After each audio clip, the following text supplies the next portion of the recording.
Hi guys and welcome back to the channel Deepak Yadav Education. Welcome to the Daily Hindu News and Editorial Analysis of 20th of February 2023.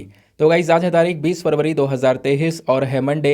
देखेंगे आज के the Hindu complete newspaper को analyse करेंगे। But lecture में आगे बढ़ने से पहले अगर आप लोगों को इस लेक्चर का पीडीएफ चाहिए तो क्या करना है, सबसे पहले डाउनलोड करना है टेलीग्राम, देन उसके बाद जाके सर्च बॉक्स में टाइप करना Deepak Yadav education UPSC.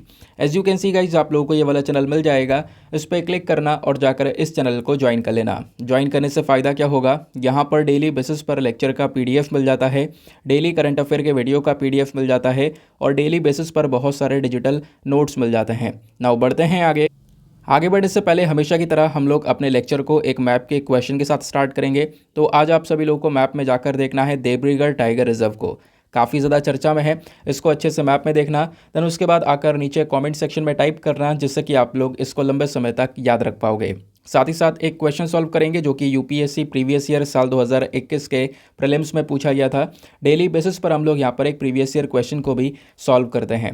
Question क्या बोलता है, देखो जो हमारा नदर्न हेमिस्फेयर वाला रीजन है, यानी जो नॉर्थ वाला रीजन है ना, यहाँ पे साल में एक बहुत लंबा दिन भी आता है। जो लॉन्गेस्ट डे है ना साल में, वो कौन से टाइम पीरियड में देखने को मिलता है ये आपको बताना है। ऑप्शन ए बोलता है first half of the month of June, option B second half of the month of June, option C first half of the month of July, option number D second half of the month of July. तो इसका सही answer आप सभी को नीचे comment section में देना है। एटलीस्ट सभी को उसमें पार्टिसिपेट करना है, जैसे मैं आप लोगों से डेली बेसिस पर बोलता हूँ। बाय द वे, इसका जो करेक्ट आंसर है वो मैंने आपको टेलीग्राम पर प्रोवाइड करवा दिया है, वहाँ से भी चेकआउट कर सकते हो। और अगर वहाँ पर आंसर नहीं मिलता है तो भी कोई परेशान होने की ज़रूरत नहीं है। वीडियो के लास्ट में इसके करेक्ट आंसर का डिस्कशन हम लोग करेंगे। तो चलो शुभ आरंभ करते हैं और चलते हैं सबसे पहले थंबनेल वाले इंपॉर्टेंट आर्टिकल की तरफ। तो दोस्तों कल से यहाँ पर ये आर्टिकल बहुत ही ज़्यादा चर्चा में है। हुआ क्या है, नॉर्थ इंडिया का जो पहला न्यूक्लियर पावर प्लांट है वो जल्द ही आने वाला है। कहाँ पर बनाया जा रहा है, हरियाणा के अंदर में एक गांव में इसको बनाया जा रहा है। अब इसको लेकर बहुत सारे न्यूज़ आर्टिकल्स जो है ना कल से ही पब्लिश होना स्टार्ट हो चुके हैं, जैसा आप लोग यहाँ पर देख पा रहे होंगे। हिंदुस्तान टाइम्स का आर्टिकल है, देन उसके बाद में और भी वेरियस न्यूज़पेपर्स हैं, हमारे द हिंदू, इंडियन एक्सप्रेस, सभी ने यहाँ पर इस आर्टिकल को बहुत ज़्यादा डिटेल से कवर किया हुआ है। मैंने थंबनेल में भी इसके बारे में मेंशन कर रखा है, शायद से गलत मेंशन कर दिया है, चलो मैं उसको ठीक करता हूँ अगर गलत मेंशन कर दिया। मुझे ऐसा लगता है मैंने पता नहीं क्या मेंशन किया है, हरियाणा में बनेगा देश का पहला पावर प्लांट, शायद कुछ ऐसा मेंशन किया है। मतलब ओवरऑल ऐसे न्यूक्लियर पावर प्लांट हमारे देश में बहुत सारे हैं, अब हरियाणा में पहली बार बन रहा है, इस चीज़ को यहाँ पर शायद मैंने मेंशन कर रखा है। चलो आगे बढ़ते हैं। वैसे तो ये जो पावर प्लांट आने वाला है, बनाने वाले हैं हम लोग कहाँ पर, हरियाणा के अंदर में। और मैंने आपको बताया हरियाणा में खासकर एक गाँव है, कहाँ पर है, हरियाणा में जो एक डिस्ट्रिक्ट है ना, कौन सा डिस्ट्रिक्ट है, फतेहाबाद डिस्ट्रिक्ट। यहाँ पर एक गांव पड़ता है जिसका नाम है गोरखपुर। जो मेन गोरखपुर है वो अलग है और ये गोरखपुर अलग है, ध्यान रखना, ठीक है ना। तो हरियाणा के फतेहाबाद डिस्ट्रिक्ट में एक गांव है गोरखपुर, यहीं पर आप कह सकते हो कि इस पावर प्लांट को बनाया जा रहा है। ये जगह दिल्ली से लगभग 150 किलोमीटर दूरी पर है, दिल्ली से 150 किलोमीटर नॉर्थ में है, ऐसा भी यहाँ पर बताया गया है। बोला जा रहा है कि इस पावर प्लांट में 2 यूनिट्स होने वाली हैं 700 मेगावाट की। जो 700 मेगावाट की 2 यूनिट्स है वो बनाई जाएंगी, मतलब ओवरऑल 1400 मेगावाट का जो कैपेसिटी है यहाँ पर इस पावर प्लांट का रहने वाला है। और यहाँ पर प्रेशराइज्ड हैवी वाटर रिएक्टर्स का हम लोग यहाँ पर यूज़ करेंगे। एक इंडिजिनियस डिज़ाइन होने वाला है, हमारे देश के थ्रू खुद का बनाया हुआ यहाँ पर डिज़ाइन है और प्रेशराइज्ड हैवी वाटर रिएक्टर्स यहाँ पर बनाए जाएंगे। देखो 2 प्रकार के रिएक्टर्स होते हैं, आपने पहले कभी पढ़ा होगा, मैं आपको बता दूँ। एक होते हैं PWR वाले रिएक्टर्स कौन से होते हैं, जिसको हम लोग बोलते हैं प्रेशराइज्ड वाटर रिएक्टर्स, और दूसरे वाले होते हैं PHWR, जिसको हम लोग बोलते हैं प्रेशराइज्ड हैवी वाटर रिएक्टर्स। दोनों के बीच में क्या डिफरेंस होता है अभी मैं आपको थोड़ा सा बता दूंगा, वहाँ पे क्लैरिटी मिल जाएगी, ठीक है। तो 2 प्रकार के रिएक्टर्स होते हैं।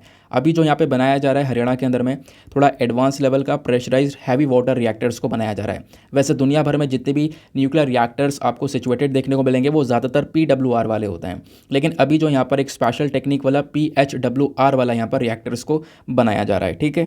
अब आपके दिमाग में एक सवाल भी आ रहा होगा, ये जो न्यूक्लियर पावर प्लांट हम लोग बना रहे हैं इसमें हमने पढ़ा PHWR ये रिएक्टर होगा, तो ये हैवी वाटर रिएक्टर क्या है, मतलब ये हैवी वाटर क्या है, हमें ये थोड़ा समझना है। जब हम लोग बात करते हैं हैवी वाटर और लाइट वाटर की, तो यहाँ पर मैं आपको एक डिफरेंस समझा रहा हूँ, इस चीज़ को हमेशा ध्यान रखना। जो हमारे PWR वाले होते हैं ना, जो भी मैंने आपको बताया था प्रेशराइज्ड वाटर रिएक्टर्स, इनके अंदर में हम लोग लाइट वाटर का यूज़ करते हैं। लाइट वाटर जैसा हमारा जो नॉर्मल पानी है H2O जिसको हम लोग बोलते हैं, उसका हम यूज़ करते हैं। लेकिन जो हमारा PHWR वाला होता है प्रेशराइज्ड हैवी वाटर रिएक्टर, जिसको अभी हम बना रहे हैं, ये थोड़ा एडवांस लेवल का है। यहाँ पे हम लोग क्या यूज़ करते हैं, हैवी वाटर का यूज़ करते हैं। क्या, हैवी वाटर। अब ये हैवी वाटर क्या है, ये है बेसिकली ड्यूटेरियम ऑक्साइड D2O। वहाँ ऊपर वाले में H2O का इस्तेमाल करते हैं और यहाँ पर इस वाले में D2O का इस्तेमाल करते हैं, ड्यूटेरियम ऑक्साइड का। यानी कि ये जो हम वाटर का यूज़ कर रहे हैं ना, ये कहीं ना कहीं हमारे न्यूक्लियर पावर प्लांट को ठंडा करने का काम और उनको मॉडरेट करने का काम भी करता है। और ये मेन चीज़ है, इन दोनों का होना बहुत ज़्यादा ज़रूरी है। लेकिन एक डिफरेंस मैं आपको बताऊं, जो पहले वाला न्यूक्लियर पावर प्लांट है और जो बन रहा है अभी, उसमें जो हमारे पास में प्रेशराइज्ड वाटर रिएक्टर्स होता है ना, यहाँ पे एक चीज़ ध्यान रखना, हम लोग नॉर्मल पानी का यूज़ करते हैं और पानी को आप कूलेंट की तरह भी यूज़ कर सकते हो और मॉडरेटर की तरह भी यूज़ कर सकते हो। यहाँ पे मिक्स हो जाएगा, कोई बात नहीं है। लेकिन जो अभी हम बना रहे हैं PHWR pressurised heavy water reactors, ये थोड़े से इंपॉर्टेंट है। यहाँ पे हम लोग क्या करते हैं, D2O का यूज़ तो करते हैं, लेकिन D2O कूलेंट की तरह भी यूज़ करा जा सकता है, यानी हमारा जो न्यूक्लियर प्लांट है उसको ठंडा करने में भी यूज़ किया जा सकता है, प्लस मॉडरेटर की तरह भी यूज़ किया जा सकता है। लेकिन आपको ध्यान में रखना है, दोनों को कभी भी मिक्स नहीं होने देना है, ठीक है ना। ये बात यहाँ पे बताई जाती है। वैसे एक छोटा सा डिफरेंस है, कभी मुझे टाइम मिलता है तो मैं एक बहुत डिटेल सा वीडियो बना दूंगा इनके ऊपर, आपको और भी इन्फॉर्मेशन पता चल जाएगी। बट अभी के लिए ना इतना ध्यान रखना काफ़ी है, ज़्यादा कुछ डिटेल में जाने की आवश्यकता नहीं है, ठीक है। अब ये थोड़ा सा इंपॉर्टेंट है, आपसे मेंस में एग्जामिनेशन में पूछा जा सकता है। खासकर क्या है कि जो इंडिया की ओवरऑल न्यूक्लियर एनर्जी है ना, उसका स्टेटस क्या है आज के समय में, वो कहाँ पर स्टैंड करती है। जब हम लोग बात करते हैं न्यूक्लियर एनर्जी की, तो आज के समय में भारत के लिए न्यूक्लियर एनर्जी 5वां सबसे बड़ा सोर्स है। जो भी इलेक्ट्रिसिटी बन रही है भारत में, अलग अलग तरीके से बन रही है, कोयले से बन रही है, अलग अलग तरीके से बन रही है ना, उसमें 5वें नंबर पर आने वाला सबसे बड़ा सोर्स हमारा न्यूक्लियर एनर्जी है। जो हम पावर प्लांट्स बनाते हैं, वहाँ पर यूरेनियम का, इन सब चीज़ों का यूज़ करके उसको जला के हम वहाँ पर बिजली का उत्पादन करते हैं, ठीक है। तो लगभग आप कह सकते हो जितना भी हमारे देश में इलेक्ट्रिसिटी का जनरेशन हो रहा है, उसका 3% जो बिजली है वो हमारी न्यूक्लियर एनर्जी से आ रही है। भारत के पास में ओवरऑल 22 न्यूक्लियर रिएक्टर्स हैं, ठीक है, 22 न्यूक्लियर रिएक्टर्स हैं। ध्यान रखना, इसको पावर प्लांट के साथ में मिक्स मत करना, ये न्यूक्लियर रिएक्टर्स हैं।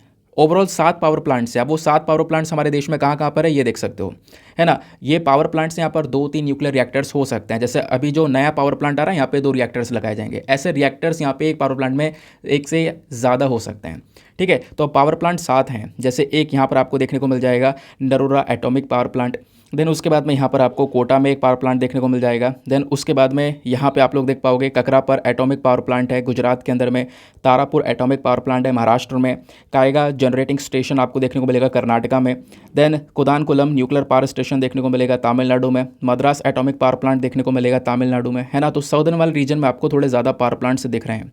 तो अभी यहाँ पर बेसिकली नॉर्थ वाले रीजन में बनाया जा रहा है। वैसे नॉर्थ वाले रीजन में एक और आपको ये एटॉमिक पावर प्लांट देखने को मिलेगा, नरोरा, यहाँ पर इसका नाम आपको देखने को मिल जाता है, ठीक है ना। इतनी बात ध्यान में रखना। तो ये कितने हैं टोटल, 7 न्यूक्लियर पावर प्लांट्स हैं। न्यूक्लियर पावर प्लांट 7 हैं, लेकिन इनमें रिएक्टर्स थोड़े ज़्यादा हैं। तो ओवरऑल अगर हम कहें तो टोटल भारत के पास में अभी 22 न्यूक्लियर रिएक्टर्स देखने को मिल जाते हैं। और ये सारी चीज़ें लगभग 6780 मेगावाट के आसपास न्यूक्लियर पावर को जनरेट करने का काम करती हैं। भारत के पास में 18 जो रिएक्टर्स है वो प्रेशराइज्ड हैवी वाटर वाले रिएक्टर्स हैं और 4 यहाँ पे लाइट वाटर रिएक्टर्स देखने को मिलते हैं। क्या होता है डिफरेंस, अभी हमने थोड़ा समझा था। हैवी वाटर कौन सा होता है, D2O जिसको हम लोग बोलते हैं, लाइट वाटर आपका H2O होता है, ठीक है ना। बाकी एक बात और ध्यान रखना, जो हमारे पास में 7 न्यूक्लियर पावर प्लांट है उसमें से KAPP3 वाला कहोगे ये तो अभी पढ़ाया ही नहीं है, अरे ये यही है काकरा पर एटॉमिक पावर प्लांट KAPP। तो ये अभी यहाँ पर इंडिया का पहला 700 मेगावाट यूनिट वाला पावर प्लांट आपको देखने को मिलेगा। और ये एक ऐसा पावर प्लांट है जो कि अपने आप में ह्यूज साइज़ का है। इसको हमने खुद से बनाया है और खासकर PHWR वाला यानी कि प्रेशराइज्ड हैवी वाटर रिएक्टर वाला यहाँ पर ये वेरिएंट देखने को मिल जाता है, ठीक है। तो ऐसे सवाल आपसे बन जाते हैं, ध्यान रखना।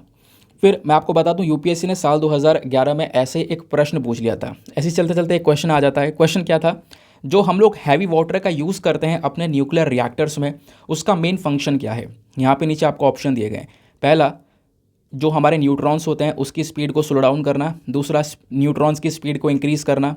तीसरा, रिएक्टर्स को कूल डाउन करना, या फिर न्यूक्लियर रिएक्शन को यहाँ पे रोकने का काम करना। तो उसका सही उत्तर है जो न्यूट्रॉन्स की स्पीड होती है उसको स्लो डाउन करने का काम करता है हमारा हैवी वाटर, ठीक है ना। तो ये इसका एक मेजर फंक्शन है। उसके अलावा आपने ये देख ही लिया है। अभी मैं एक आध छोटा छोटा पॉइंट और है, उसको डिस्कस करते हैं हम लोग और उसके बाद आगे बढ़ेंगे। अगर हम लोग बात करें हमारे यहाँ पे इंडिया में, जैसे जितने भी न्यूक्लियर रेडिएशन फैसिलिटीज़ हैं या न्यूक्लियर रेडिएशन फैसिलिटी से संबंधित जितनी भी एक्टिविटीज़ हैं, इनको कौन रेगुलेट करता है, इनके ऊपर कौन सी बॉडी है, तो उस बॉडी का नाम है atomic energy regulatory body, AERB, ठीक है ना, पहली इंपॉर्टेंट चीज़।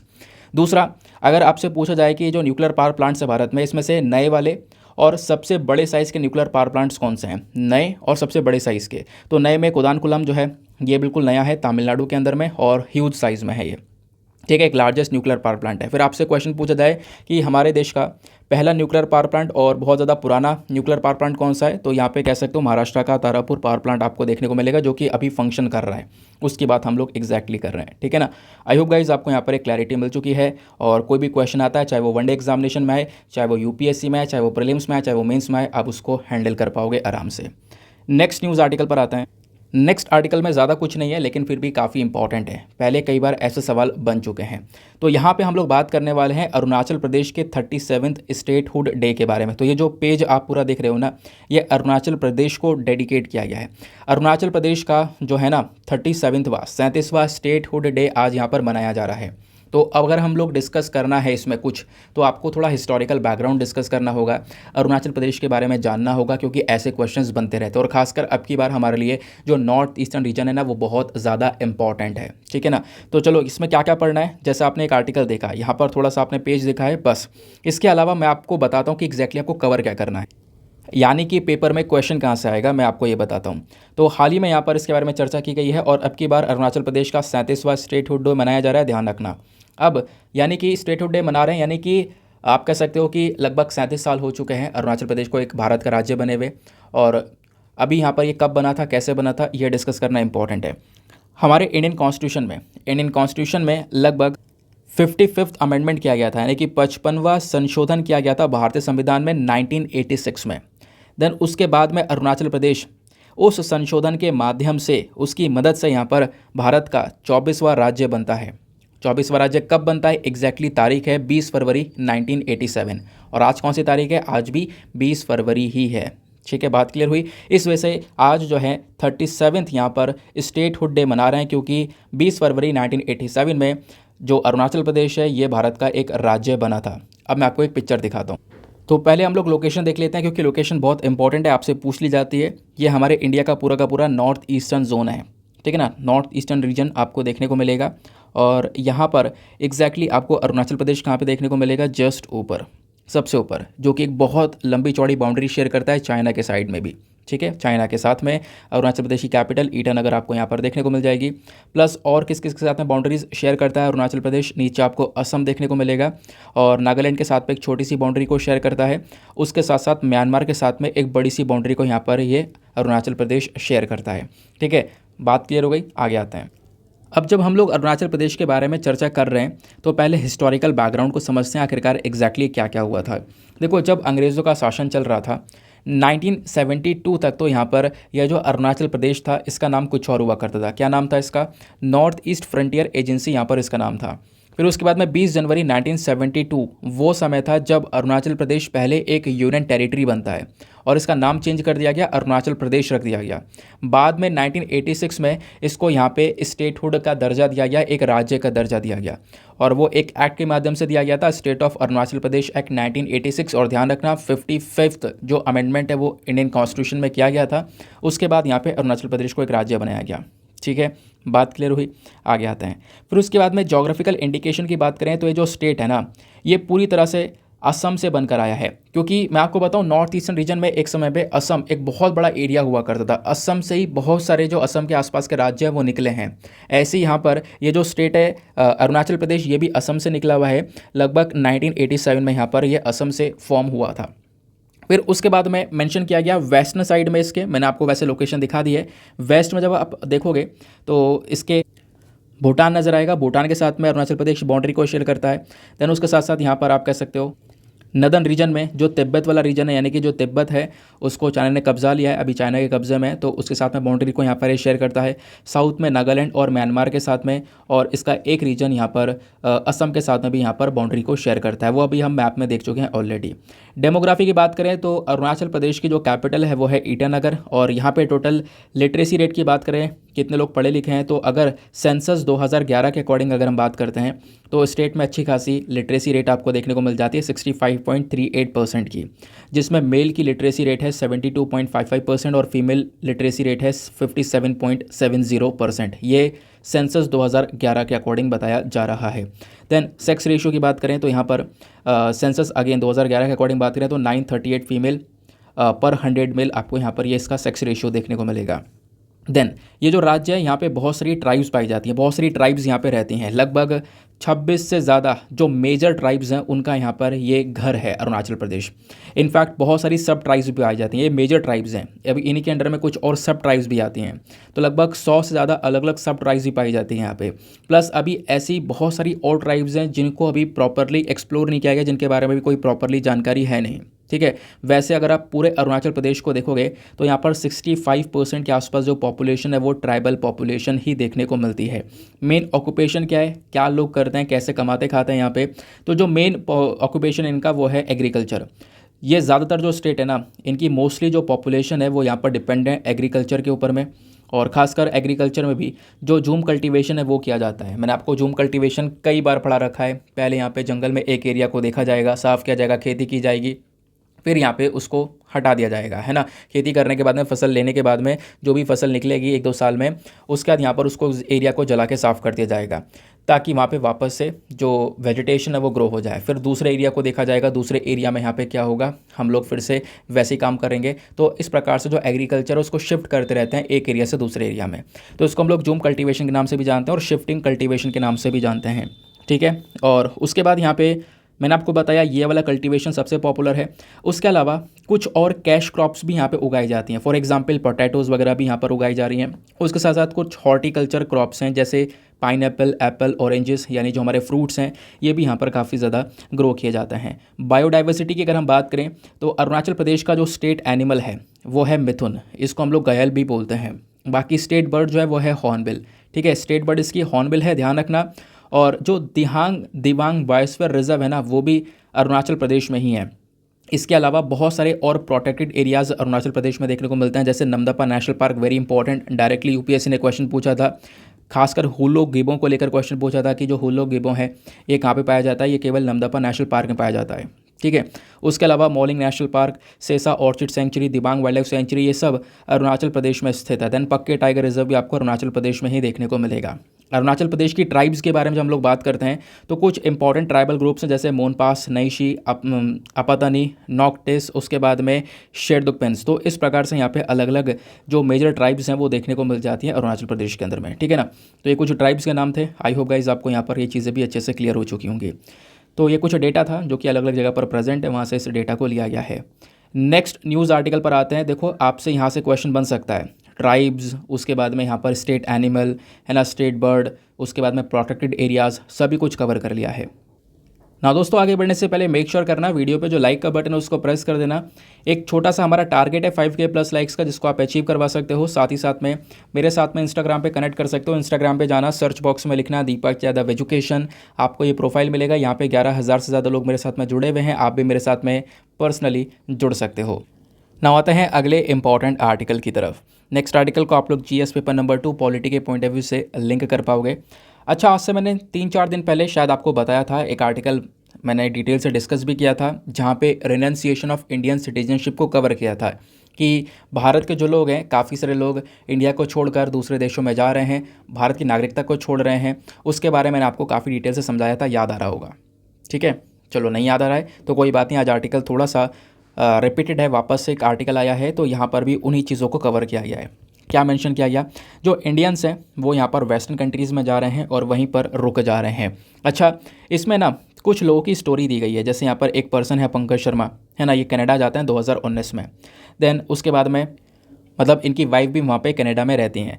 अब ये यहाँ पर IT प्रोफेशनल की जॉब करने के लिए जाते हैं, IT प्रोफेशनल का काम भी मिलता है, और आप कह सकते हो कि आईटी प्रोफेशनल का काम करते करते 2022 में ये लोग परमानेंट रेसिडेंसीशिप को अप्लाई कर देते हैं कि परमानेंट रेसिडेंट हमें वहाँ का बनना है।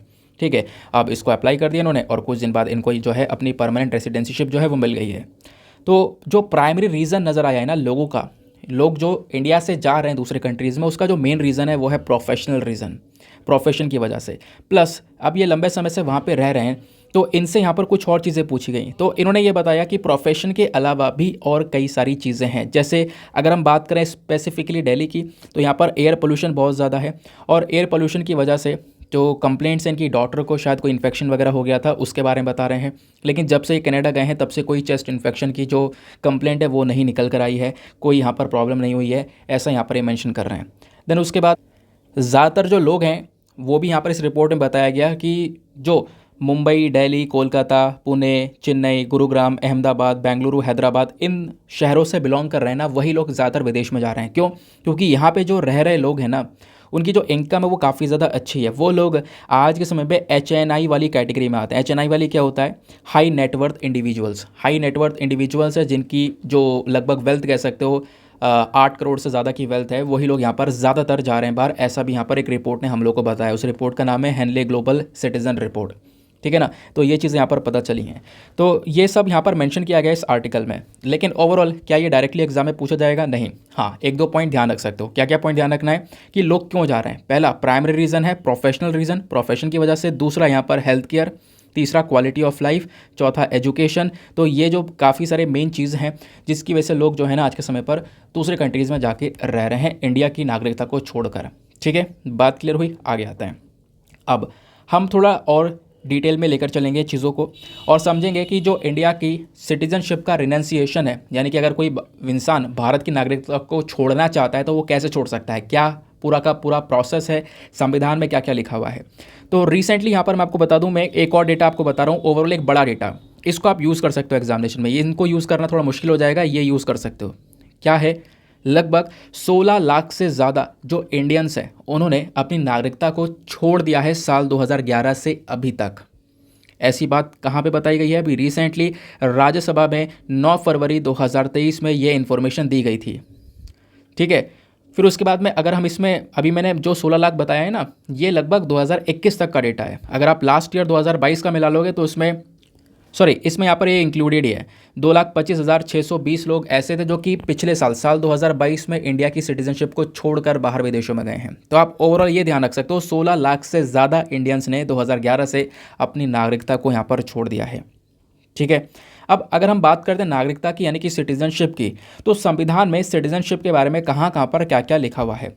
जब आप लोग संविधान में 7वें शेड्यूल को देखते हो तो वहाँ पे आपको पता है अलग अलग लिस्ट के बारे में दिया गया है। यूनियन लिस्ट, कंकरेंट लिस्ट, उसके साथ में स्टेट लिस्ट। इनके अंदर जो जो मैटर्स आते हैं उसके हिसाब से लॉज बनाते हैं। जैसे कंकरेंट लिस्ट के अंदर में जो जो चीज़ें दी गई हैं उसके ऊपर जो कानून बनाएगा वो सरकार, हमारी केंद्र सरकार और राज्य सरकार दोनों मिलकर बनाएंगी। और जो यूनियन लिस्ट के अंदर जो भी चीज़ें दी गई हैं वहाँ पर हमारी केवल केंद्र सरकार कानून बनाएगी उन सब्जेक्ट्स को लेकर। और जो जो सब्जेक्ट्स यहाँ पर सब्जेक्ट लिस्ट के अंदर दिए गए हैं, स्टेट लिस्ट में दिए गए हैं, वहाँ पर हमारी राज्य सरकार कानून बनाएगी उन सारे मामलों के ऊपर में। ठीक है, तो बेसिकली जो सिटीजनशिप वाला मुद्दा है ये हमारा यूनियन लिस्ट का मुद्दा है। ये यूनियन लिस्ट के अंदर में आता है। ध्यान रखना, यहाँ पर पार्लियामेंट का एक बहुत बड़ा रोल देखने को मिल जाता है। देन उसके बाद में जब हम लोग बात करते हैं सिटीजनशिप की, तो हमारे संविधान में कहीं पर भी ये जो सिटीजनशिप टर्म है ना, सिटीजन जो टर्म है ये कहीं पर भी नहीं लिखा है। सिटीजन टर्म कहीं पर भी हमारे संविधान में मेंशन नहीं है। आपसे डायरेक्टली प्रश्न पूछा जा सकता है, ध्यान रखना इस बात को। बट क्या मेंशन है? जब आप लोग संविधान के पार्ट 2 को आर्टिकल 5 से 11 को पढ़ोगे तो वहाँ पे आपको अलग अलग कैटेगरीज दी गई हैं कि कैसे एक व्यक्ति सिटीजनशिप को ले सकता है और कैसे छोड़ सकता है। वो डिटेल्स हमारे पास में मिली हैं, लेकिन सिटीजन जो टर्म है ये कहीं पर मेंशन नहीं किया गया है। बात क्लियर हुई? अब अभी हम लोग जो आर्टिकल में पढ़ रहे हैं वो थोड़ी अलग बात है। हम अभी आर्टिकल में पढ़ रहे हैं कि सिटीजनशिप छोड़ी गई है लोगों के थ्रू, छोड़कर यहाँ पे वो अलग देशों में पहुँचे। तो हम यहाँ पर यही जो डिस्कस कर रहे हैं कि आखिरकार लोगों ने क्यों सिटीजनशिप छोड़ी है। इसके पीछे कई सारे रीज़न है, jobs, living condition, health care, quality of life, education, ये हमने ऑलरेडी डिस्कस किया। लेकिन क्वेश्चन ये आती है कि आखिरकार जिन्होंने यहाँ पर इन लोगों ने जैसे सिटीजनशिप को छोड़ी है, कैसे छोड़ी है, इसके तरीके क्या हैं, क्या प्रोसेस है इसका, है ना, इसको समझ लेते हैं। तो अब यहाँ पे देखो प्रोसेस में सबसे पहला आता है वॉलंटरी रिनंसिएशन, यानी एक व्यक्ति अपनी मर्जी से भी कोई भी यहाँ पर जैसे कोई भी व्यक्ति अपनी मर्जी से हमारी नागरिकता छोड़ सकता है। इंडिया की सिटीजनशिप को छोड़ सकता है। मान लो एक इंडियन सिटीज़न है और उसकी उम्र वगैरह पूरी हो चुकी है और वो चाहता है कि यार अब मैं बाहर जाके रहूँ अपनी मर्ज़ी से, तो अपनी मर्ज़ी से सिटीजनशिप को छोड़ सकता है। और एक बात और ध्यान रखना, जब भी कोई व्यक्ति, मान लो कोई कपल है, हस्बैंड वाइफ है ना, उनका एक छोटा सा बच्चा है, मान लो बच्चा 10-11 साल का है।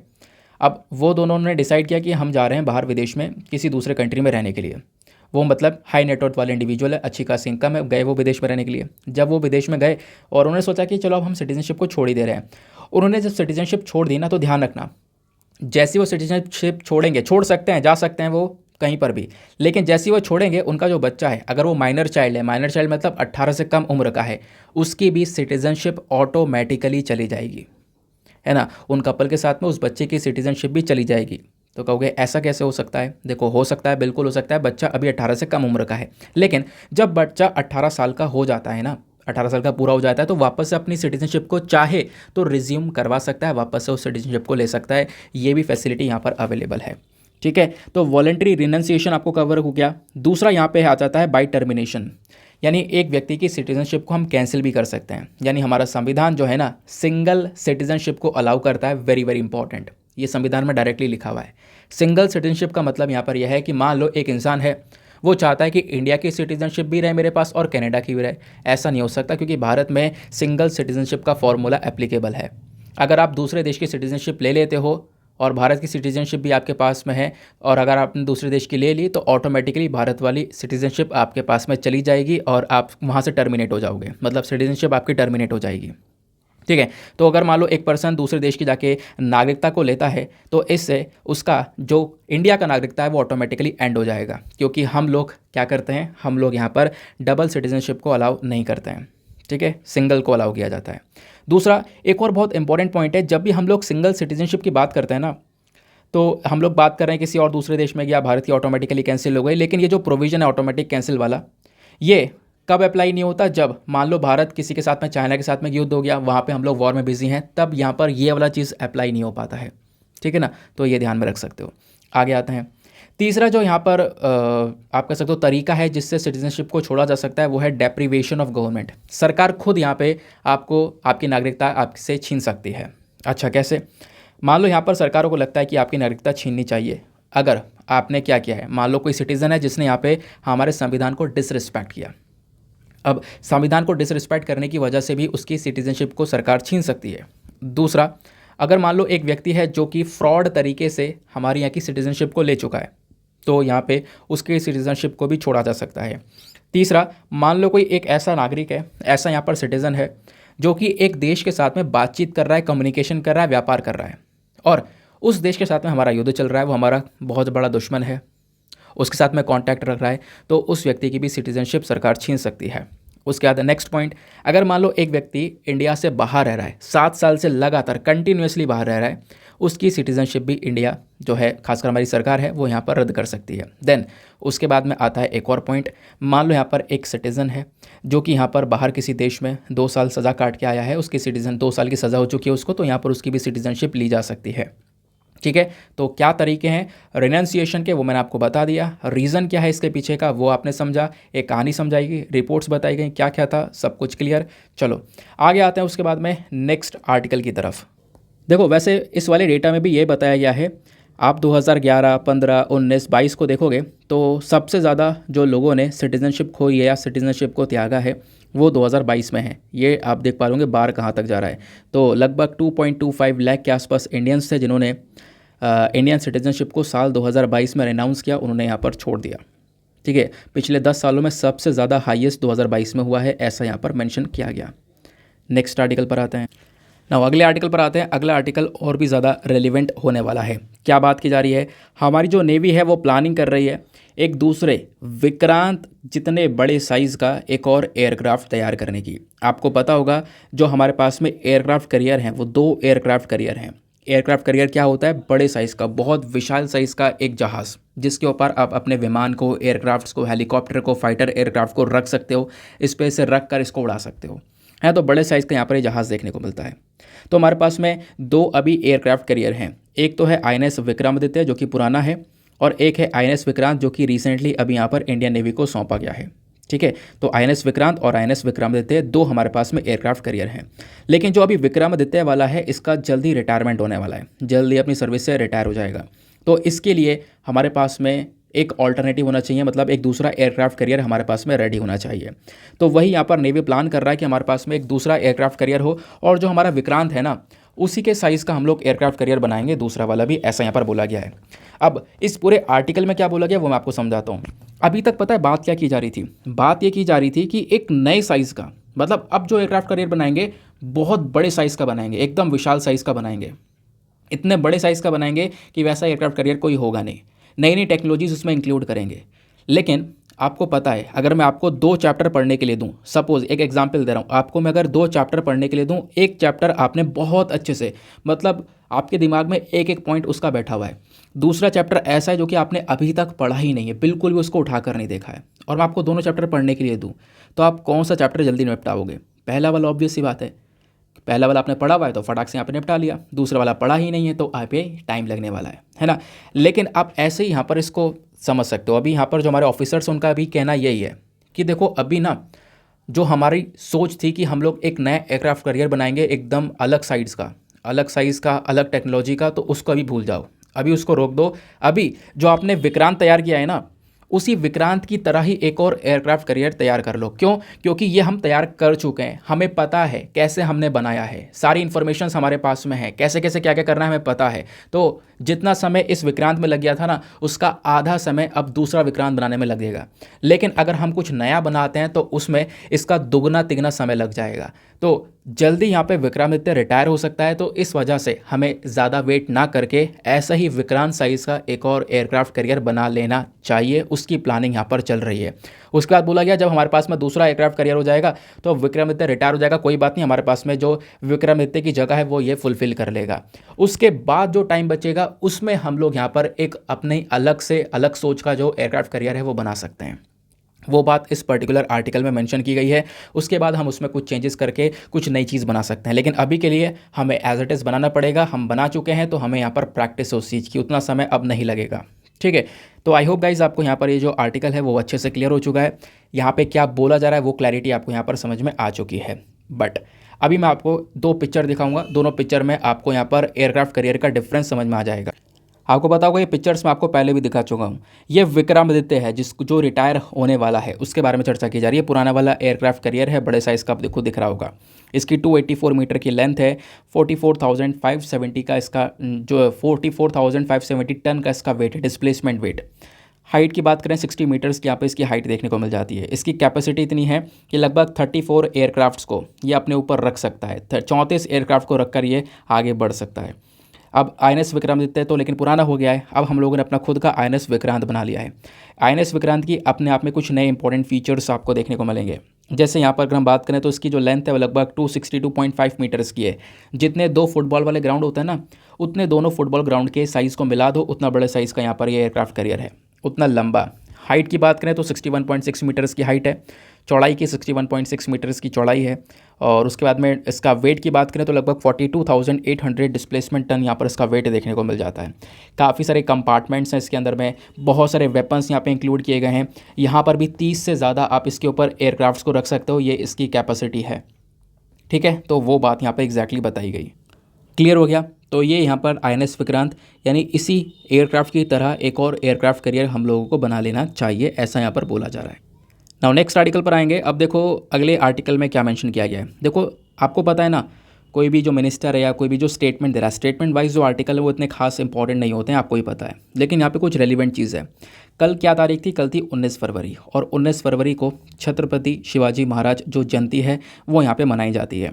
तो जयंती के अवसर पर जो अमित शाह जी उनके यहाँ पर स्टेटमेंट है कि काफ़ी सारे जो टेम्पल्स हैं वो मुगल्स ने डिस्ट्रॉय किए, फॉरेन इन्वेडर्स आए, है ना, बट उन टेम्पल्स को वापस से जो रिबिल्ड किया है वो यहाँ पर छत्रपति शिवाजी महाराज ने यहाँ पर उन टेम्पल्स को रिबिल्ड किया है। वो चीज़ यहाँ पर मेंशन की है, बट स्टेटमेंट से ज़्यादा आपके लिए इंपॉर्टेंट है कि आप एग्जामिनेशन के लिए कुछ चीज़ों को पढ़ो, क्योंकि आपको ओवरऑल एग्ज़ाम के लिए तैयारी करनी है।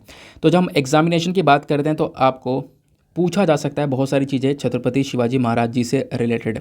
जैसे अगर हम इनके बारे में बात करेंगे तो इनका जन्म होता है 19 फरवरी 1630 में, ठीक है ना। और एक बहुत ज़्यादा आलीशान फोर्ट है शिवनेरी फोर्ट, इस किले में यहाँ पर इनका जन्म होता है। मराठा किंगडम के फाउंडर भी हैं छत्रपति शिवाजी महाराज। उसके बाद में इनको हम लोग इंडियन नेवी का फादर भी मानते हैं। तो फादर ऑफ इंडियन नेवी की तरह भी ये जाने जाते हैं, क्योंकि शिवाजी महाराज पहले व्यक्ति थे जिन्होंने यहाँ पर रियलाइज़ किया कि एक जो नेवल फोर्स होती है उसका इंपॉर्टेंस क्या होता है, उसका महत्व क्या होता है। उस चीज़ को रियलाइज़ कर कर इन्होंने अपना एक जो नेवी है उसको एस्टेब्लिश किया और जो किला है वो बनाया। खासकर जो महाराष्ट्र का कोंकण साइड है ना, उसका सुरक्षा करने के लिए यहाँ पर एक कोस्ट लाइन पर इन्होंने किला बनाया, नेवी को यहाँ पर एस्टेब्लिश किया। तो नेवी का इंपॉर्टेंस ये जानते थे, नेवी को एस्टेब्लिश भी किया इन्होंने सबसे पहले। तो इस वजह से इनको फादर ऑफ इंडियन नेवी के नाम से भी हम लोग जानते हैं। रिसेंटली आपको पता होगा नेवी के फ्लैग में कुछ चेंजेस किए गए थे, छत्रपति शिवाजी का जो सिंबल है उसका यहाँ पर यूज़ किया गया है। प्लस शिवाजी महाराज जो वेमेन हैं उनके काफ़ी बड़े सपोर्टर रहे हैं। मान लो यहाँ पर कोई व्यक्ति इनके राज के समय पे पकड़ा गया है जो कि वेमेन राइट्स को वायलेट कर रहा था, तो उसको भी यहाँ पर काफ़ी ज़्यादा पनिशमेंट वगैरह दी जाती है। तो वेमेन के प्रोटेक्शन के लिए यहाँ पर इन्होंने बहुत ज़्यादा ध्यान दिया है। देन उसके बाद में इनके पास में काउंसिल ऑफ मिनिस्टर्स हुआ करता था, अष्टप्रधान, ठीक है। ये काउंसिल ऑफ मिनिस्टर इनको एडवाइस किया करते थे अलग अलग मैटर्स पर, बट उस एडवाइस को यहाँ पर ये मानते हैं या नहीं मानते हैं वो यहाँ पर इनके ऊपर हुआ करता।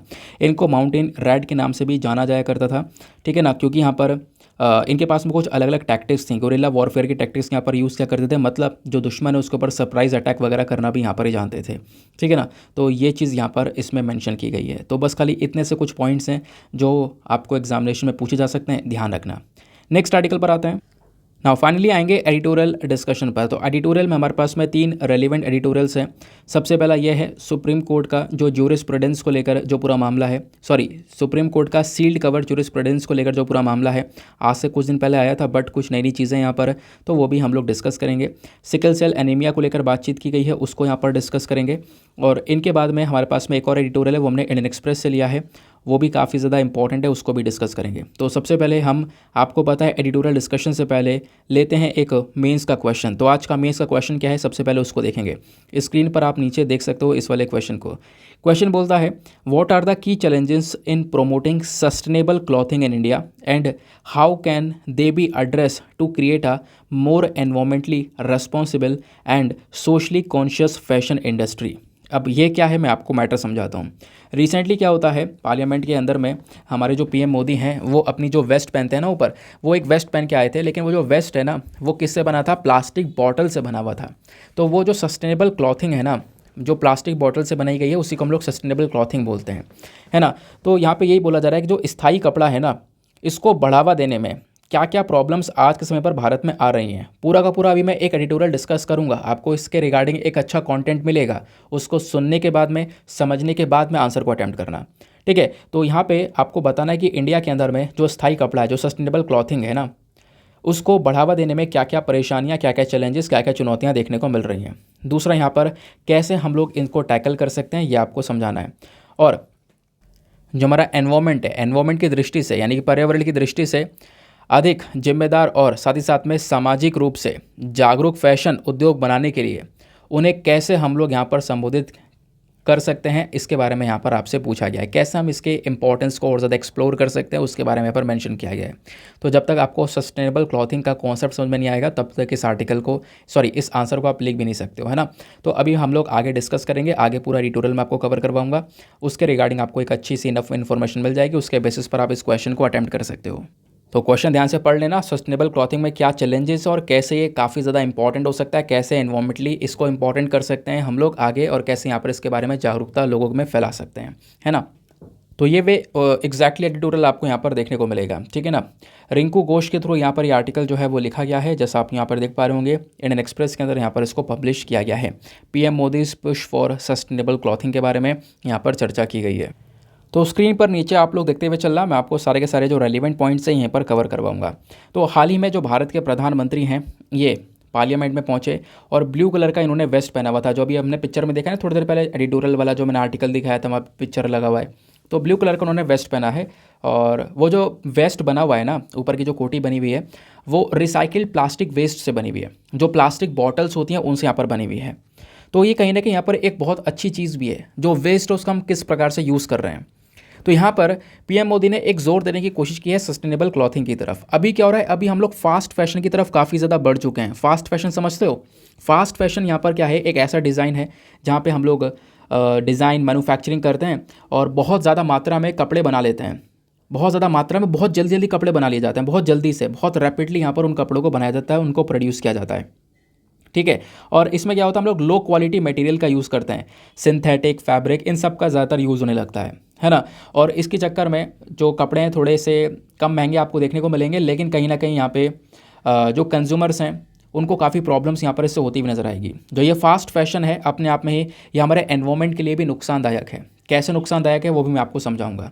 तो यही बताया गया कि कहीं ना कहीं जो फास्ट फैशन की तरफ जैसे जैसे दुनिया बढ़ रही है ना आगे, उसको थोड़ा सा हमें छोड़कर, उससे दूर हटकर हमें क्या करना पड़ेगा, सस्टेनेबल क्लॉथिंग की तरफ बढ़ना पड़ेगा। एक ऐसी क्लॉथिंग जो कि यहाँ पर प्लास्टिक बॉटल्स या प्लास्टिक वेस्ट से यहाँ पर बनाई गई है, और इस चीज़ के बारे में हमें सोचना होगा और कहीं ना कहीं अपने एनवायरनमेंट को बचाना भी होगा, क्योंकि ये कहीं ना कहीं ये जो सस्टेनेबल क्लॉथिंग है ना, ये हमारे एनवायरनमेंट को एक प्रोटेक्शन प्रोवाइड करवा सकती है।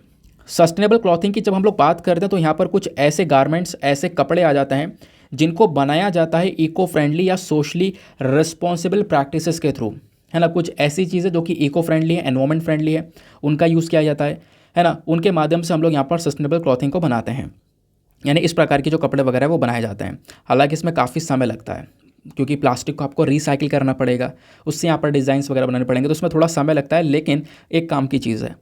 इंडिया में बात करें, जो सस्टेनेबल क्लॉथिंग वो धीरे धीरे पॉपुलर हो रही है, लोग इसके बारे में जागरूक हो रहे हैं, अवेयर हो रहे हैं और समझ रहे हैं कि आखिरकार जो ये फास्ट फैशन है इसका इम्पैक्ट हमारे एनवायरनमेंट के ऊपर कितना ज़्यादा पड़ रहा है। तो अब अवेयरनेस बढ़ती जा रही है। हम चाहते हैं इस अवेयरनेस को और ज़्यादा बढ़ाया जाए और सस्टेनेबल क्लॉथिंग को और ज़्यादा बढ़ाया जाए। देन उसके बाद में जिस प्रकार से ई कॉमर्स लगातार बढ़ रहा है ना, आप ऑनलाइन शॉपिंग और ये सारी चीज़ें में काफ़ी ज़्यादा इन्वॉल्व हो चुके हो। पहले इतना नहीं था, बट अभी इन्वॉल्वमेंट ज़्यादा हो चुका है। स्मार्टफोन कनेक्टिविटी इंडिया के अंदर बहुत ज़्यादा बढ़ चुकी है, ऐसा यहाँ पर देखने को मिलेगा। अर्बनाइजेशन ज़्यादा बढ़ चुका है, तो इस चक्कर में फास्ट फैशन भी ज़्यादा बढ़ चुका है। ऐसे कपड़े जो कि यहाँ पर लो क्वालिटी मटेरियल से बने हुए हैं और तेज़ी से भरपूर मात्रा में कपड़ा बना दिए जाते हैं, इकट्ठे बहुत सारे बन जाते हैं, सिंथेटिक फैब्रिक्स वगैरह का इस्तेमाल किया गया है। तो कहीं ना कहीं यहाँ पर ये काफ़ी ज़्यादा खतरनाक माने जाते हैं, ऐसा यहाँ पर मेंशन किया गया, क्योंकि इसका इम्पैक्ट एनवायरनमेंट के ऊपर, हमारे वातावरण के ऊपर, पर्यावरण के ऊपर बहुत ज़्यादा पड़ता है, ऐसा यहाँ पर मेंशन किया गया। कैसे पड़ता है इसको समझते हैं, लेकिन उससे पहले आपको समझाऊंगा ये कि जो सस्टेनेबल क्लॉथिंग है, जो प्लास्टिक बॉटल वगैरह को रिसाइकिल करके बनाई गई है, इसके बेनिफिट्स क्या हैं, इसके क्या फ़ायदे देखने को मिलते हैं। पहला फ़ायदा यहाँ पर यह है कि इसका एनवायरमेंटल इम्पैक्ट इतना नहीं होता है। सस्टेनेबल क्लॉथिंग का ज़्यादा कोई असर हमारे एनवायरनमेंट पर नहीं होगा, ज़्यादा कोई बुरा असर नहीं होगा। जबकि हमारी जो फैशन इंडस्ट्री है, जो फैशन इंडस्ट्री देखने को मिलती है, ये दुनिया भर में बहुत ज़्यादा कार्बन एमिशन करती है। मतलब आप कह सकते हो 10% जो कार्बन एमिशन हो रहा है वो फैशन इंडस्ट्री से ही हो रहा है, और एक बहुत बड़ा पॉल्यूटेंट कैटेगरी में इसको रखा जा सकता है। और आने वाले समय में 2030 तक कहीं ना कहीं ये पोल्यूशन और बढ़ जाएगा। बहुत सारी हार्मफुल ग्रीन गैसेस, यहाँ पर ग्रीन हाउस गैसेस जो है वो इंक्रीज़ होती हुई नजर आएंगी। तो अभी जो 10% है वो आने वाले समय पर 50% तक भी हो सकता है। तो ये फैशन इंडस्ट्री बहुत ज़्यादा पोल्यूशन पैदा कर रही है, और इसी पर्टिकुलर सिनेरियो में हम लोग सस्टेनेबल क्लॉथिंग को लेकर आ सकते हैं। और इसमें हम लोग क्या कर रहे हैं, जो भी ऑलरेडी वेस्ट हमारे पास में है, जो भी हमारे पास में कूड़ा करकट है, प्लास्टिक बॉटल है, प्लास्टिक वेस्ट है, उसको रिसाइकिल करके उसको हम रीयूज़ कर रहे हैं। जबकि वो प्लास्टिक बॉटल अगर पड़ी रहेगी एनवायरनमेंट में तो वो 100 साल तक ऐसी पड़ी रहने वाली है, उसका कोई असर नहीं होगा। बहुत सारे टॉक्सिन्स को वो यहाँ पर रिलीज़ करने वाली है, बट उसको अच्छे से रिसाइकिल करके यूज़ किया जा सकता है। ठीक है। तो पहली सस्टेनेबल क्लॉथिंग का फ़ायदा यह है। दूसरा, इससे क्वालिटी और ड्यूरेबिलिटी दोनों इंप्रूव हो सकती है। सस्टेनेबल क्लॉथिंग ना, आप कह सकते हो कि जो ये कपड़ा बनाया जाता है ना इन प्लास्टिक वेस्ट को रिसाइकिल करके, यहाँ पर काफ़ी ज़्यादा फ़ायदेमंद है। प्लस यहाँ पे क्वालिटी आपकी काफ़ी इंप्रूव हो जाएगी बाकी सारे दूसरे कपड़ों से। दूसरा, यहाँ पे इसकी ड्यूरेबिलिटी, यानी लंबे समय तक वो कपड़ा टिक पाएगा। ठीक है। अभी जो नॉर्मल जो फास्ट फैशन चल रहा है ना, इसमें जो कपड़े वगैरह होते हैं, सिंथेटिक्स वगैरह का जो यूज़ किया जा रहा है, ये लंबे समय तक टिकते नहीं हैं, और लंबे समय तक टिकते नहीं तो इसको यहाँ पर फटाक से फेंक भी दिया जाता है ना। तो इससे क्या होगा, इससे यहाँ पे कहीं ना कहीं जो कंज्यूमर का पैसा है वो भी लॉस होता हुआ नज़र आ रहा है। तो इसका ही एक ऑल्टरनेटिव क्या है, सस्टेनेबल क्लॉथिंग, जहाँ पे कंज्यूमर के पैसे ही बचेगा, एनवायरनमेंट के ऊपर भी नुकसान नहीं होगा, जो हमारा प्लास्टिक वेस्ट है वो भी यहाँ पर रिसाइकिल होता हुआ नज़र आ रहा होगा, उसको हम रीयूज़ कर रहे होंगे। ठीक है, बात क्लियर हो गई। आगे आते हैं फिर उसके बाद में तीसरा यहाँ पर इसका जो इंपॉर्टेंस है वो है कंज्यूमर एजुकेशन। सस्टेनेबल क्लॉथिंग को प्रमोट करने से हम लोग यहाँ पे क्या कर सकते हैं, सस्टेनेबल ये जो क्लॉथिंग है ये कहीं ना कहीं यहाँ पे इसको हम प्रमोट करते हैं ना, तो ये एजुकेट कस्टमर्स की हेल्प कर सकती है, उनको यहाँ पर समझा सकती है कि आखिरकार ये जो सस्टेनेबल क्लॉथिंग है इनका इम्पैक्ट एनवायरनमेंट के ऊपर ज़्यादा नहीं पड़ता है, लेकिन जो हम लोग फास्ट फैशन में अगर जी रहे हैं इसका इम्पैक्ट खासकर बहुत ज़्यादा पड़ता है ना। एनवायरनमेंट में बहुत ज़्यादा पोल्यूशन वगैरह रिलीज़ होता है, तो वो चीज़ यहाँ पे आप कह सकते हो कि लोगों को बताई जा सकती है। जो खासकर एजुकेटेड कंज्यूमर्स होंगे वो इन चीज़ों को समझेंगे भी, है ना, और वो वापस से सस्टेनेबल क्लॉथिंग को अपनाना स्टार्ट करेंगे। देन बात आती है इनोवेशन और क्रिएटिविटी की। अब ये भी रेलिवेंट पॉइंट है। सस्टेनेबल क्लॉथिंग की जब बात करते हैं तो अक्सर यहाँ पे नए नए इनोवेटिव डिज़ाइंस आपको देखने को मिलेंगे। जो मटेरियल होगा उसका बहुत ज़्यादा क्रिएटिव यूज़ किया जा सकता है ना। नए नए इनोवेशंस यहाँ पे इस इंडस्ट्री में किए जा सकते हैं। एनवायरमेंट फ्रेंडली सॉल्यूशंस को लेकर आया जा सकता है, बट ऐसा यहाँ पे आपके जो फास्ट फैशन इंडस्ट्री है वहाँ पे नहीं हो सकता। देन उसके बाद में इस पर्टिकुलर इंडस्ट्री में जो वर्कर्स के साथ में ट्रीटमेंट है वो भी ज़्यादा बेहतर हो रहा है। सस्टेनेबल क्लॉथिंग ब्रांड्स की जब अगर हम लोग बात करते हैं ना, तो वो लोग वर्कर्स के साथ में एक अच्छा ट्रीटमेंट करते हैं, उनको प्रॉपरली टाइम पर वेजेस प्रोवाइड करवाना। और ख़ासकर जब आप फास्ट फैशन इंडस्ट्री में, और मैंने आपको बताया उनका नेगेटिव इम्पैक्ट पड़ा एनवायरनमेंट पर, तो कहीं ना कहीं वो जो लोग हैं काम कर रहे हैं उनके लिए वर्किंग कंडीशन सेफ़ नहीं होते। बट यहाँ पर सस्टेनेबल क्लॉथिंग पर काफ़ी सेफ़ वर्किंग कंडीशंस उनके लिए इंश्योर की जाती है लोगों के लिए, है ना। ये यहाँ पर मेंशन किया गया। देन उसके बाद में ये तो मैंने आपको फ़ायदे बताए। दूसरा, राइटर ने मेंशन किया है कि सस्टेनेबल क्लॉथिंग में चैलेंजेस क्या क्या हैं, क्या क्या दिक्कतें हैं। तो राइटर ने पहला पॉइंट मेंशन किया, लैक ऑफ अवेयरनेस। पहला चैलेंज यही है कि अभी इसके बारे में इतनी जागरूकता लोगों के पास में है नहीं। काफ़ी सारे लोगों ने अभी यहाँ पर सुना होगा मेरे से भी, है ना, तो लोगों के बारे में जागरूकता इतनी है नहीं, इसके बारे में इतना पता नहीं है। तो लैक ऑफ अवेयरनेस की वजह से हम लोग सस्टेनेबल क्लॉथिंग का जो मार्केट है वो बड़े लेवल पर नहीं पहुँचा पाएँ।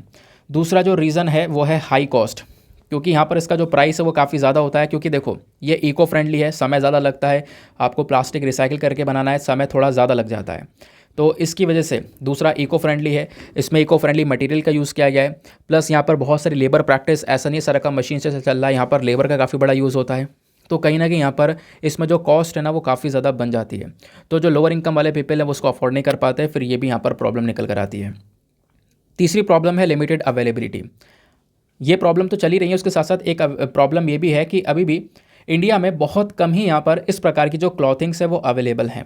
बहुत मुश्किल से यहाँ पर मिलती हैं, है ना। इस ऐसे कपड़े यहाँ पर कहीं एग्जैक्टली जल्दी से नहीं मिल पाते। तो लैक ऑफ अवेलेबिलिटी भी यहाँ पर इसका एक बहुत बड़ा जो इशू है वो बन जाती है। देन उसके बाद में एक और प्रॉब्लम आती है, वो है कल्चरल प्रेफरेंस। जब हम बात करते हैं इंडियन कंज्यूमर्स की, तो उनका जो मेजर प्रेफरेंस आपको देखने को मिलेगा ना, वो यहाँ पर कॉटन, सिल्क, ये पॉपुलर मटेरियल्स हैं इंडिया में, ठीक है।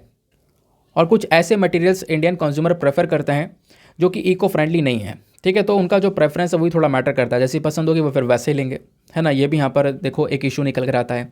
देन सप्लाई चेन का चैलेंज यहाँ पर इशू देखने को मिलेगा। सस्टेनेबल क्लॉथिंग कहीं ना कहीं यहाँ पर एक बहुत बड़ा कॉम्प्लेक्स हो सकता है, बहुत बड़ी प्रॉब्लम्स यहाँ पर हो सकती हैं इस पर्टिकुलर सेक्टर में। खासकर यहाँ पे देखो क्या है ना, इसमें सप्लाई चेन मैनेज करना काफ़ी मुश्किल हो जाता है कि कहाँ से हम लोग इको फ्रेंडली मटेरियल्स को लेकर आएँ, है ना। इको फ्रेंडली मटेरियल मिलना इतना मुश्किल है। कुछ लेबर प्रैक्टिस, लेबर को यहाँ पर सपोर्ट करना, उसके बाद में क्वालिटी स्टैंडर्ड को मेंटेन करना, तो बहुत सारी चीज़ें यहाँ पर मेंटेन करनी पड़ती है। फिर उसके बाद में एक चैलेंज आता है इंफ्रास्ट्रक्चरल चैलेंज। इंडिया जो है आप कह सकते हो वेस्ट मैनेजमेंट को लेकर, जो कूड़ा करकट है ना उसको हम प्रॉपरली मैनेज नहीं कर पा रहे हैं आज के समय में, तो वो हमारे लिए ऑलरेडी एक बहुत बड़ी प्रॉब्लम है, ठीक है। तो कहीं ना कहीं यहाँ पे आप कह सकते हो जब वेस्ट मैनेजमेंट प्रॉपरली होगा नहीं तो हम कहाँ से उस वेस्ट का यूज़ कर पाएंगे प्रॉपरली। तो वही मेंशन किया गया, वेस्ट मैनेजमेंट भी इंडिया में चैलेंजेस है। अगर प्रॉपरली हम वेस्ट मैनेजमेंट करना सीख जाएँ तो उस कूड़े का एक बेहतरीन उपयोग कर सकते हैं, जैसे हम सस्टेनेबल क्लॉथिंग में कर रहे हैं, ठीक है। तो कहीं ना कहीं यहाँ पर ये भी एक डिफ़िकल्टी है। प्लस एक डिफ़िकल्टी आ जाती है सेक्टर में, वो है लिमिटेड गवर्नमेंट सपोर्ट। सरकार का सपोर्ट इतना ज़्यादा है नहीं। सरकार के कुछ गवर्नमेंट इनिशिएटिव्स आपको देखने को मिलेंगे जो कि सस्टेनेबल क्लॉथिंग को यहाँ पर सपोर्ट करते हैं, और मतलब ये जो सपोर्ट है लिमिटेड है, ज़्यादा कोई बड़ा सपोर्ट नहीं है, थोड़ा बहुत यहाँ पर सरकारी साइड से सपोर्ट मिल जाता है, ऐसा यहाँ पर मेंशन किया गया। इस वजह से यहाँ पर जो इंडस्ट्री है वो ज़्यादा अभी के समय पर ग्रो हो भी नहीं पाती है। अब क्वेश्चन यहाँ पर ये आता है कि राइटर ने मेंशन किया कि हम आखिरकार कैसे इसको प्रमोट कर सकते हैं, कैसे इसको ग्रो कर सकते हैं। तो पहला जो पर्टिकुलर सोल्यूशन है वो है रैशनलाइजेशन ऑफ कॉस्ट स्ट्रक्चर। आपको क्या करना पड़ेगा, आपको यहाँ पर जो कॉस्ट है ना उसको यहाँ पर इम्प्रूव करना होगा। ठीक है, ये जो कॉस्ट की वजह से लोग ज़्यादा अफोर्ड नहीं कर पाते, उन चीज़ों को यहाँ पर मेंटेन करना होगा। देन उसके बाद में आप इसको प्रमोट कर सकते हो। सस्टेनेबल क्लॉथिंग को खासकर बॉलीवुड और जो स्पोर्ट्स एम्बेसडर्स हैं उनके थ्रू प्रमोट किया जा सकता है, आगे और बढ़ाया जा सकता है। जनरल पब्लिक तक यहाँ पर ये चीज़ें बताई जा सकती हैं, क्योंकि बॉलीवुड में आपको पता है ना, जैसे लोग फैशन करना स्टार्ट करते हैं वैसे यहाँ पर लोग उन चीज़ों को फॉलो करना स्टार्ट कर देते हैं। तो इन चीज़ों के थ्रू आगे प्रमोट किया जा सकता है। दूसरा, यहाँ पे जो आर्टिजनशिप है उनको नर्चर किया जा सकता है। बहुत सारी जो ब्रांड्स हैं जो सस्टेनेबल क्लॉथिंग को लेकर काम करती हैं, वो ब्रांड्स क्या कर सकती हैं, जो कारीगर हैं हमारे उनको नर्चर कर सकती हैं, कारीगर को एक सपोर्ट प्रोवाइड करवा सकती हैं, लोकल आर्टिजन्स को सपोर्ट प्रोवाइड करवा सकती हैं, है ना। उनको प्रॉपर एक अच्छी ट्रेनिंग और डेवलपमेंट प्रोग्राम्स यहाँ पर दिए जा सकते हैं। तो इसके थ्रू अगर कारीगर को यहाँ पर इस प्रकार से नर्चर किया जा सके तो वो भी एक अच्छी क्वालिटी हम लोग को प्रोवाइड करवा सकता है। देन इस इंडस्ट्री के अंदर इंसेंटिव्स भी देने होंगे, फाइनेंशियल रिवॉर्ड्स देने होंगे, bonus, commission, profit sharing plan, ये सारी चीज़ें आपको लेकर आनी पड़ेंगी, तभी लोग यहाँ पर इसमें इन्वॉल्वमेंट दिखाएंगे। अदरवाइज़ यहाँ पर जो कंपनीज़ है वो भी अपना इन्वॉल्वमेंट यहाँ पर नहीं दिखाने वाली हैं। ठीक है ना, तो इस प्रकार काम किया जा सकता है। अब इसी के बेसिस पर आपने एक आंसर लिखना है। जो क्वेश्चन मैंने आपको ऑलरेडी बता दिया है, अब इसका अच्छा सा आप आंसर लिख सकते हो। और आंसर लिख के कहाँ पे सबमिट करना है, टेलीग्राम पर जाना और टेलीग्राम पर सर्च बॉक्स में लिखना Deepak Yadav education mains answer writing या मेंस ग्रुप लिखना, फुल फॉर्म लिखना, आपको वो चैनल मिल जाएगा। जब आप लोग यहाँ पर उस चैनल पर जाओगे तो 50,000 से ज़्यादा लोग जुड़े हुए हैं, डेली बेसिस पर आंसर्स लिख रहे हैं। आप भी अपने आंसर को वहाँ पर सबमिट कर सकते हो। आंसर को सबमिट करने के साथ साथ एक छोटा सा काम करना, एटलीस्ट सभी लोगों को 2-2 आंसर्स रिव्यू करना है। आप सभी लोग 2-2 आंसर्स को रिव्यू कर सकते हो, 15 मिनट लगेंगे। इससे फ़ायदा आपको भी होगा, सामने वाले को भी। आपको कुछ इंपॉर्टेंट पॉइंट्स मिलेंगे, आप अपने नोट्स में इंक्लूड कर पाओगे। सामने वाले के आंसर में अगर कोई मिस्टेक होती तो आप उनको बता सकोगे कि यहाँ पर आपको एक इम्प्रूवमेंट की आवश्यकता है। ठीक है, चलो नेक्स्ट एडिटोरियल पर आते हैं। अगला एडिटोरियल, वैसे मैं आपके साथ में इसको काफ़ी डिटेल से डिस्कस कर चुका हूँ ऑलरेडी, है ना। आज से लगभग 2 दिन पहले, परसों मैंने डिस्कस किया था इसके बारे में, लेकिन कोई बात नहीं, फिर से मैं आपको एक बार इसका रिवीजन करवा देता हूँ। ये एडिटोरियल बात करता है सील्ड कवर जूरिस्प्रूडेंस के बारे में। आपको पता होगा हाल ही में एक केस निकल कर आता है अडानी वाला। तो अडानी हिंडनबर्ग इशू आया। हिंडनबर्ग ने क्या किया, एक रिपोर्ट प्रस्तुत की और उस रिपोर्ट के अंदर बताया कि अडानी जो है ना, वो कहीं ना कहीं यहाँ पर कॉर्पोरेट में बहुत सारे फ्रॉड्स कर रहे हैं और इनके जो शेयर्स वगैरह हैं वो सही नहीं है, कोई सही वैल्यू यहाँ पर इसकी नहीं है, सब एकदम से ग्रो कर रहे हैं, गिर जाएंगे आगे। तो इस प्रकार की जो रिपोर्ट्स है वो पब्लिश की गई। अब ये मैटर हमारे देश में काफ़ी ज़्यादा चल रहा है। हुआ क्या, ये मैटर जो है सुप्रीम कोर्ट में पहुंचता है। अब सुप्रीम कोर्ट में पहुंचा तो सुप्रीम कोर्ट में जो हमारे जजेस हैं वो जब इसको देखेंगे तो जजेस को हमारी सरकार ने एक सजेशन दिया। वो सजेशन क्या दिया कि क्या कर सकते हैं जजेस, इस केस को सील्ड कवर के थ्रू देख सकते हैं, सील्ड कवर के थ्रू। इसी वजह से सील्ड कवर जूरिस्प्रूडेंस का नाम लिया गया है। सील्ड कवर, ये जो लीगल सिस्टम में ये क्या है, मैं आपको वही समझाने वाला हूँ। तो हमारी सरकार ने सजेशन दिया कि आप इस वाले केस को सील्ड कवर के थ्रू देखो। अब इसका मतलब क्या होता है मैं समझाता हूँ। देखो, मान लो यहाँ पे एक ऐसा केस हो गया। अब सील्ड कवर का मतलब यह है कि जो भी इन्फॉर्मेशन होगी इस केस से संबंधित, जो भी जजेस को इन्फॉर्मेशन देनी होगी, सरकार जो भी देगी, वो सब एक लिफाफे के अंदर में, एक एनवलप के अंदर में देगी, जो कि सील्ड कवर होगी। और वो इन्फॉर्मेशन बाकी किसी को नहीं पता चलेगी। जो इन्फॉर्मेशन दे रहा है जजेस को, वो जजेस को पता चलेगी, और जो दे रहा है उसको पता चलेगी। उसके अलावा किसी को कुछ नहीं मालूम चलेगा। उसी को हम लोग बोलते हैं सील्ड कवर। तो सेंट्रल गवर्नमेंट ने यहाँ पर बोला कि ऐसा हम कर सकते हैं, ऐसे सील्ड कवर के थ्रू हम लोग इस केस को देख सकते हैं। बट सुप्रीम कोर्ट ने इस सजेशन को मानने से इनकार कर दिया। सुप्रीम कोर्ट ने बोला कि कहीं ना कहीं इससे हम लोग ट्रांसपेरेंसी को मेंटेन नहीं कर पाएंगे, यानी कि जो ये इन्फॉर्मेशन है वो दबी की दबी रह जाएगी, किसी को कुछ पता नहीं चलेगा। ठीक है, तो उसी को लेकर ये जो आर्टिकल है वो लिखा हुआ है। तो सील्ड कवर जूरिस्प्रूडेंस के बारे में जब हम लोग बात करते हैं ना, तो ये एक लीगल कॉन्सेप्ट है। लीगल कॉन्सेप्ट है, ज़्यादा कोई चर्चा नहीं है, कहीं कहीं पर इसकी चर्चा की गई है, आगे मैं आपको बताऊँगा।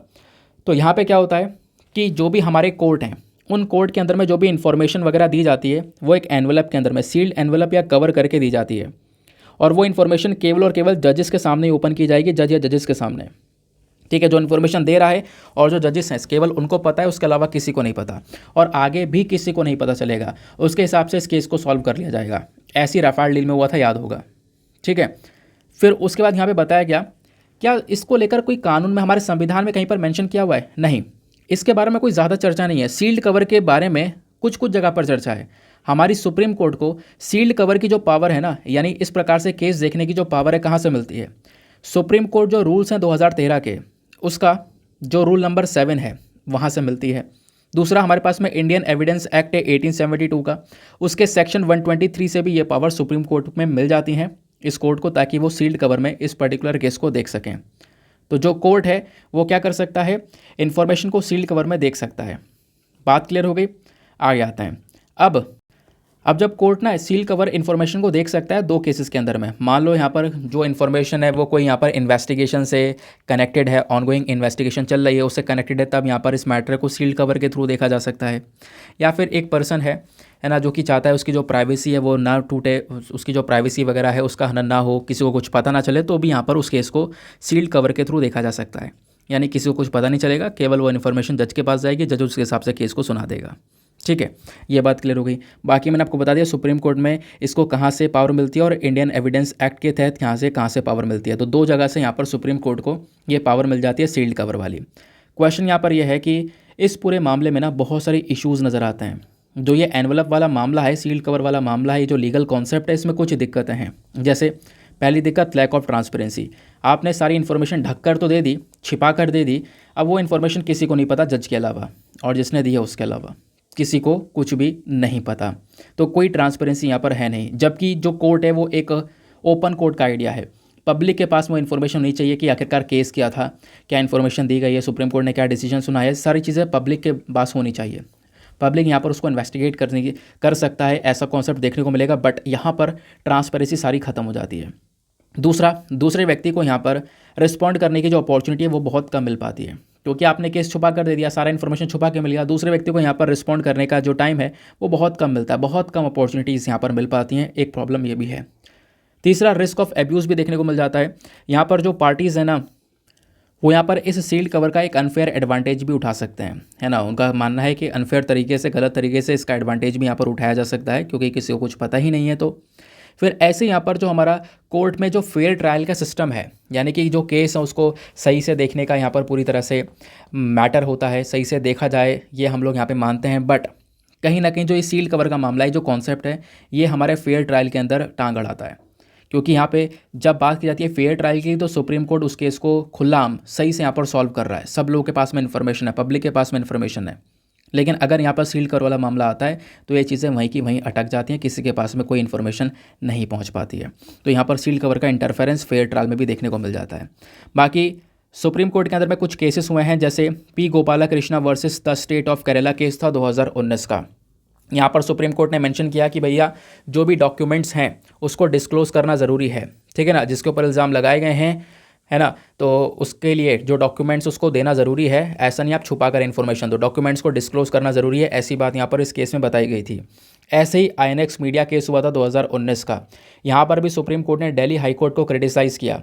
क्रिटिसाइज़ करते हुए बोला कि देखो, यहाँ पर दिल्ली हाई कोर्ट ने क्या कहा था कि जो फॉर्मर हमारे यूनियन मिनिस्टर है ना, उनको बेल देने से मना कर दिया था।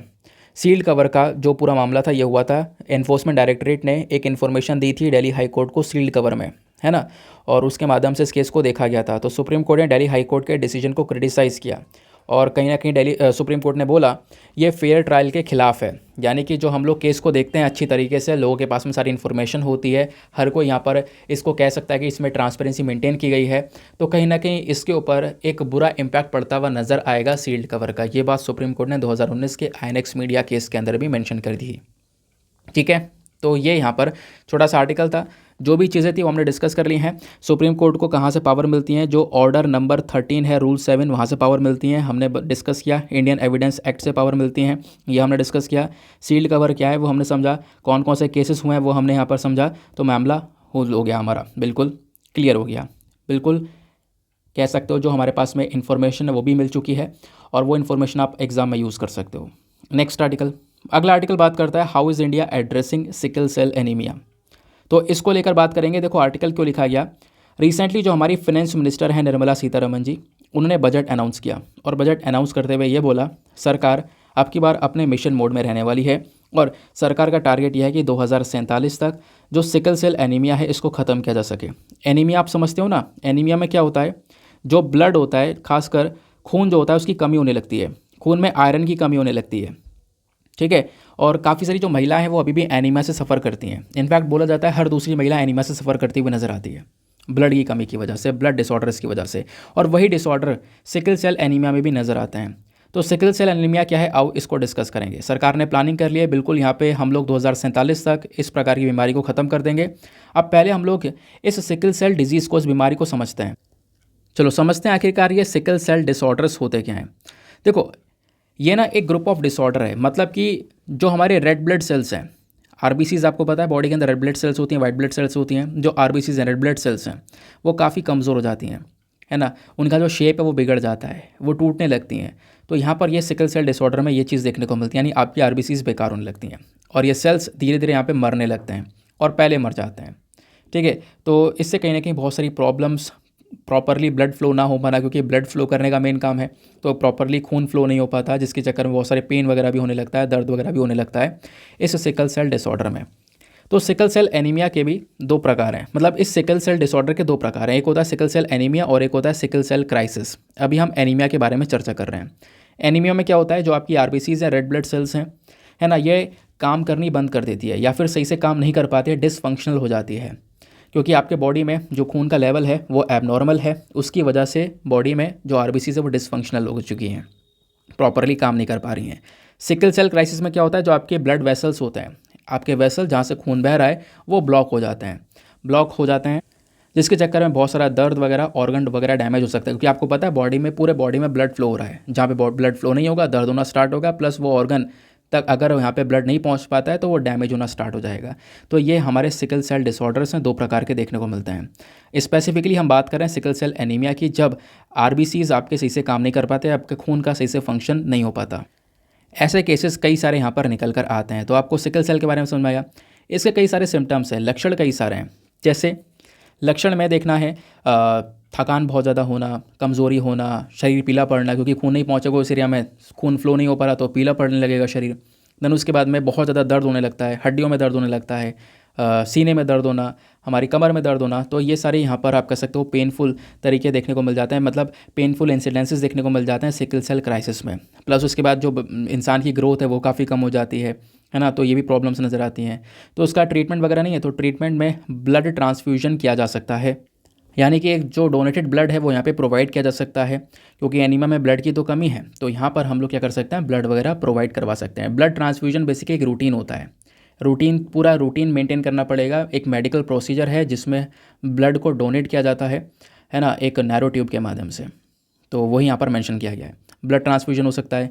दूसरा है यहाँ पर दूसरी यहाँ पर एक मेडिसिन है, एक दवाई है जिसका नाम है हाइड्रोक्सीयूरिया। तो ये एक मेडिकेशन है, दवाई है, जो कि क्या कर सकता है, बॉडी के अंदर में जो दर्द है ना, इसको कम करने का काम कर सकती है बॉडी। ठीक है, तो ये दवाई बॉडी में दर्द कम करने का काम कर सकती है, इस बीमारी से ठीक करने का काम कर सकती है।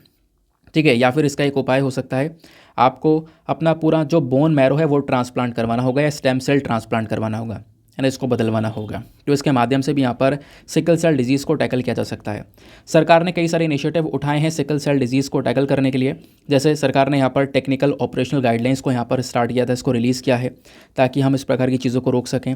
ऐसे हम लोगों ने इंटीग्रेटेड सेंटर्स को बनाया, लगभग 22 ट्राइबल डिस्ट्रिक्ट्स में हम लोगों ने इन सेंटर्स को बनाया है ताकि इस बीमारी को ट्रीट किया जा सके, इसका ट्रीटमेंट डायग्नोसिस किया जा सके। देन स्टेट होम्योग्लोबिनोपैथी मिशन जो है ना वो स्टार्ट किया गया, और ये जो मिशन है इसको हमने मध्य प्रदेश में एस्टेब्लिश किया ताकि वहाँ पे जो ये बीमारी है उसके बारे में पता लगाकर उसका मैनेजमेंट प्रॉपरली कर सकें। ठीक है, तो ये चीज़ इस आर्टिकल में मेंशन की गई है। तो सिकल सेल डिसऑर्डर क्या है, प्लस यहाँ पे क्या किया जा रहा है वो आपने समझ लिया। जो हमारे छोटे बड़े आर्टिकल्स है वो सब ऑलमोस्ट कवर हो चुके हैं। अब हम लोग चलते हैं अपने प्रीलिम्स वाले क्वेश्चन की तरफ। तो आज का प्रीलिम्स वाला क्वेश्चन क्या है, फटाफट इसको देखते हैं। नदर्न हेमिस्फीयर में जो लॉन्गेस्ट डे होता है पूरे साल का वो कब आता है, तो इसका सही उत्तर है ऑप्शन नंबर 2, जो second half of the month of जून है, यानी जून के महीने में सेकेंड हाफ वाला रीजन वहाँ पर। और अच्छा, स्पेशली कौन सी तारीख होती है ज़रा बताओ नीचे कमेंट सेक्शन में। पहले हमने कई बार डिस्कस किया हुआ है कौन सी तारीख को यहाँ पर सबसे लंबा दिन मनाया जाता है। नाउ मिलता है आप लोगों से अगले वीडियो में। आज के लिए bye bye, have a nice day, thank you and जय हिंद।